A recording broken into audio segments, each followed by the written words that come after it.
Alright, hey YouTube, today we're going to show you how to change your rear brakes on a 2004 Jeep Grand Cherokee B8 Limited with all-wheel drive. If you have a 4-wheel drive model, the 2-wheel drive model, part-time drive model, all those are the same. First thing you want to do is take the tire off. This particular car has a wheel security lock, so I always like to take those off first. I tell most of the customers at the shop to go ahead and throw that away, because if you ever get stuck on the highway with a flat tire and you don't have that key right there, you're not going to get that run off. You're going to be a very unhappy person.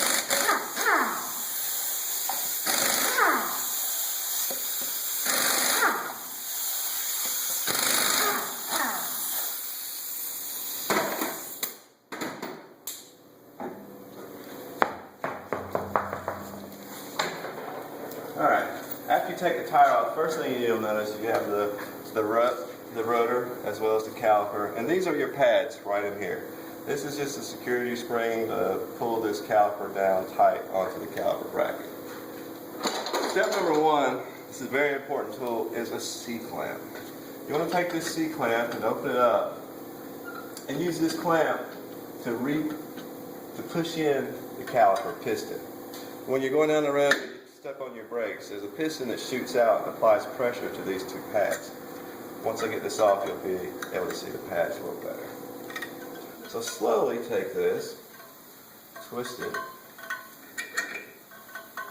You don't have to rush it, because as you turn this, this is pushing in, it's also pushing the brake fluid back up into the master cylinder in front of the car. Sometimes you'll be doing this job and you'll see brake fluid fall out of the master cylinder, and that's because someone added brake fluid whenever the level is low, which is a good indication of when you need to replace the brakes.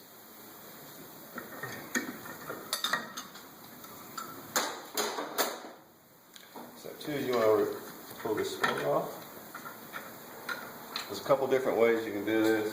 I like to use a screwdriver. My partner at the shop here with me likes to use these pliers. Sometimes I use both, depending on how tight it is. Be careful. If you pop it off the wrong way, it can pop up and hit you in the face.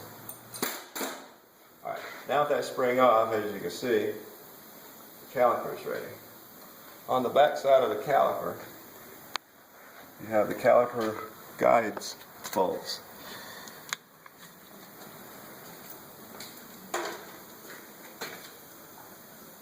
And that's back there.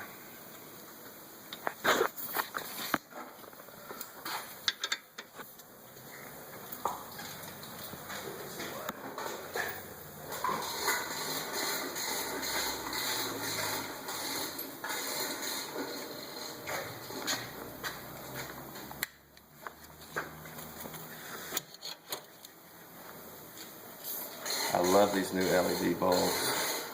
Good light, a little bit of energy. Even better, the heat. You don't get a lot of heat on them. I used to use the old type of bulbs, the old incandescent bulbs, and I'd burn the living daylights out of my forehead or arms while using it. Now,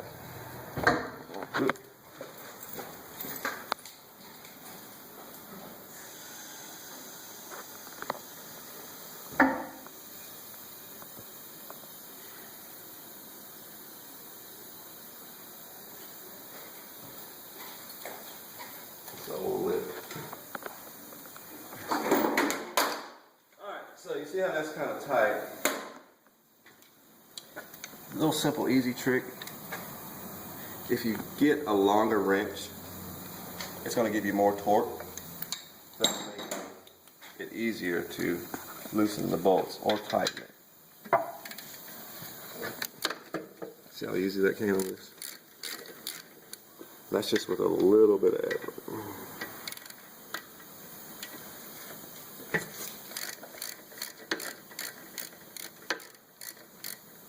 Now once you break it, you can always switch back to the smaller wrench, which is a little bit faster and less cumbersome. and a cramp quarter.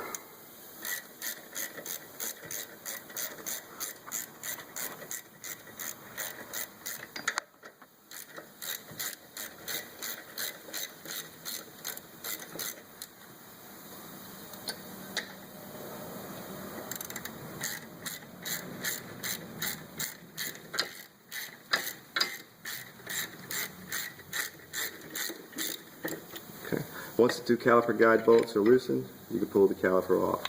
There you'll find the inside pad, and you can also see the outside pad. The outside pad simply lifts off. Now, this particular customer waited almost too long and just about ruined the rotor, but this is just surface damage here. It's not a deep gauge in it, so we're going to leave that for now to save the customer some money on buying a new rotor or having to pay for the cost of turning it. Always compare your new pad to your old pad and make sure it's the same size. Sometimes you'll go to an auto parts store and you'll tell them you want pads for X vehicle, and they come back and they give you pads for B vehicle. Now, if this caliper is off, you see the piston is still stuck out a little bit. What I like to do is either leave the pad in there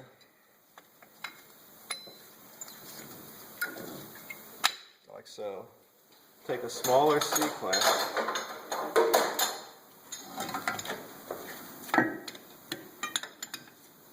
and finish seating that piston inside that caliper. Sometimes they won't go anymore. Sometimes they will. They should mount up pretty flat.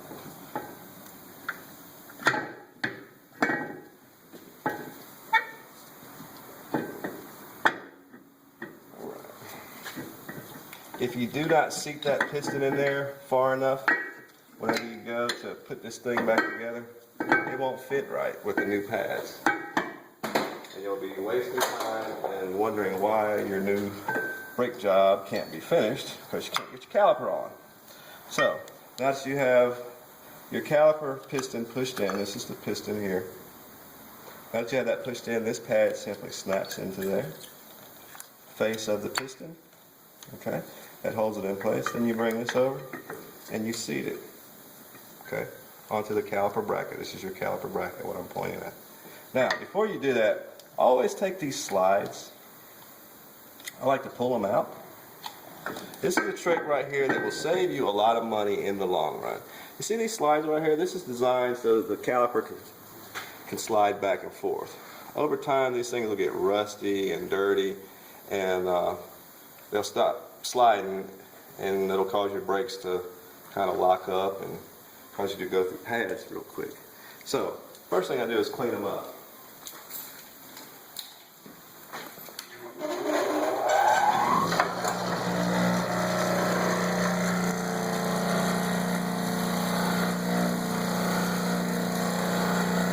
This is the wire brush on a wheel.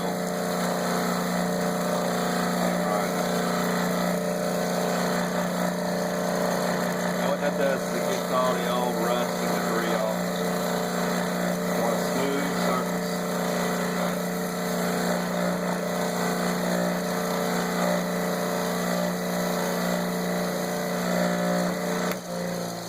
Right. Doesn't that look better? Next, you want to lubricate these.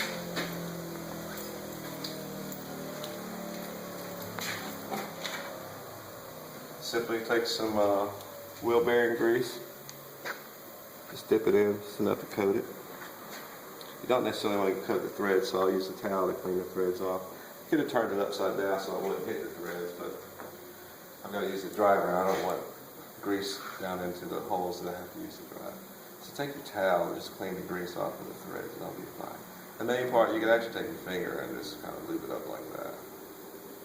That way you totally miss the threads.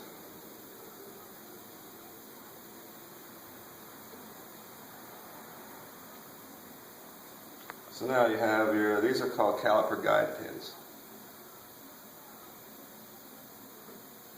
Now you have your caliper guide pins. I'm going to bring those back over. Slide them into the caliper.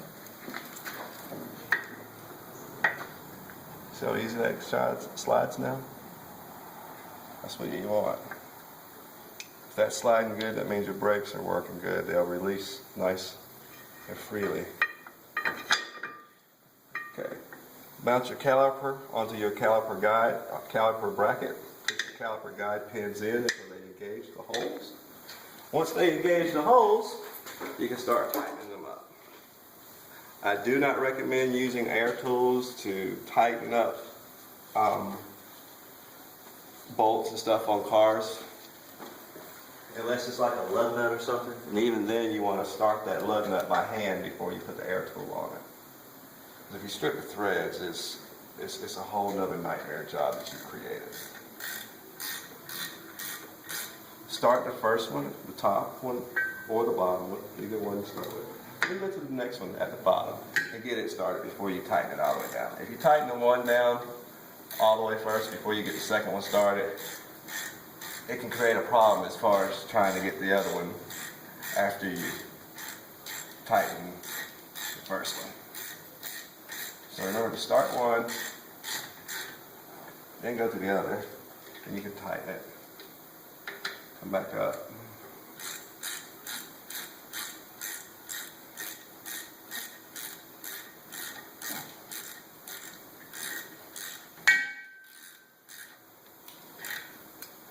Tighten it. Okay.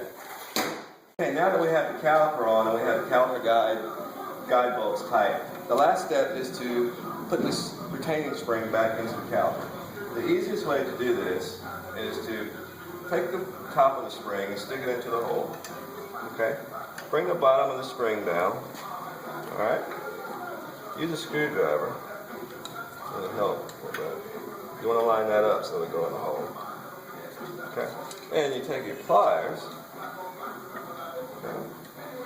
While you're doing that, pull that out and push it under. Take your screwdriver, push it on in the hole, and it's there. It takes a little bit of practice to get that right, you know.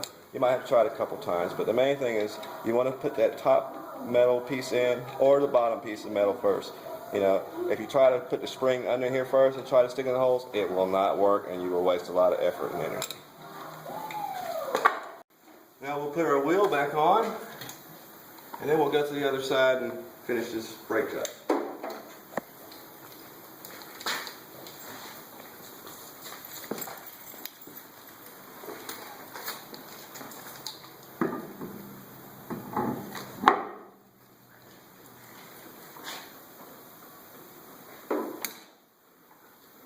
Which also reminds me, I have a lot of people that come to the shop from time to time and they have issues with their rotors being warped.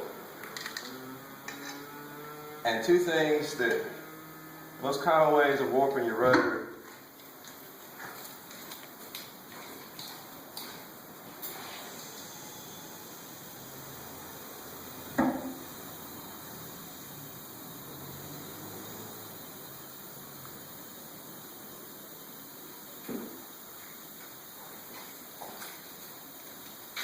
Okay. A lot of times we have got a lot of customers come in and complain about their rotors or their brakes pulsating, and a lot of times that usually comes from their rotors being warped. So I go to explain to them, hey, your rotors are warped and you're either going to need to turn them or you're going to have to get some new ones depending on the condition of the rotor. And they wonder, well, how did I get my rotors warped?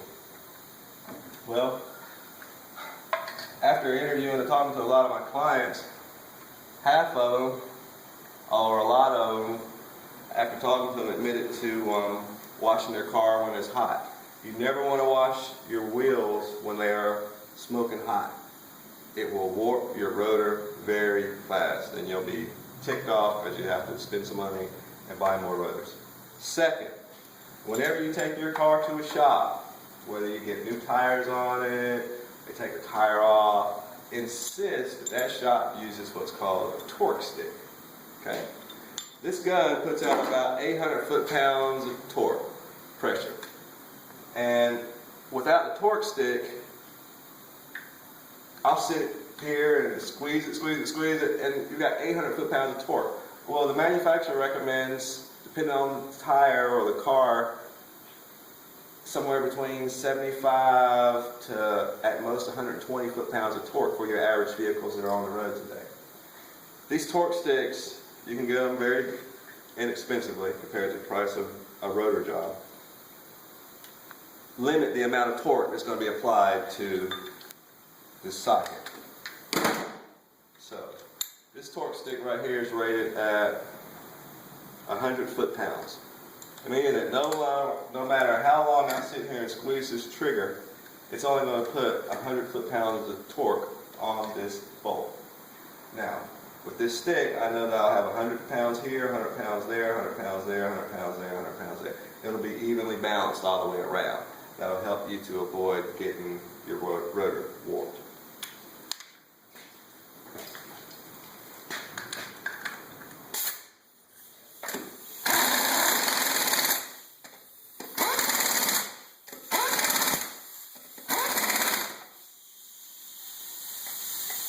The last one is the lock.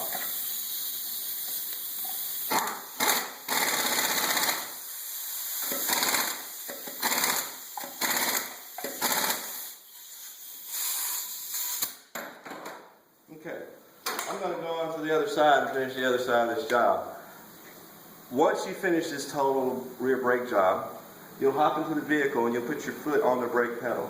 And what you want to do is you want to press that brake pedal until it gets hard and firm. Before you start the car and put it in gear and try to move it, make sure that you put your foot on the pedal and press it and pump your brakes up. If you don't, the first few seconds, minutes of driving, you're not going to have brakes and you're going to be like, what the heck happened? So remember to pump up your brakes afterwards. Okay, now we finished the brake job on the rear. You've got the new pads on the rear. The very last step is that you pump your brakes up. And the easiest way to do that is just simply sit in the car and push the brake pedal. Push it slow. You don't want to push it too fast or too hard because you can do some damage. So you just want to sit there and push it. And you'll feel it go down. And you want to push it till it gets hard with the car off. You do not want to do this with the car running. Once that brake pedal gets good and firm, you're good to go. Start the car, take your vehicle for a test drive. On any vehicle, I do recommend when you get new pads to take a period to let the pads break in. On some of the boxes, whenever I get pads here at the shop, it'll say 30 stops and 30 miles per hour or less. So, keep that piece of advice. It'll help your brakes last a whole lot longer. Until next time, YouTube, have a great day.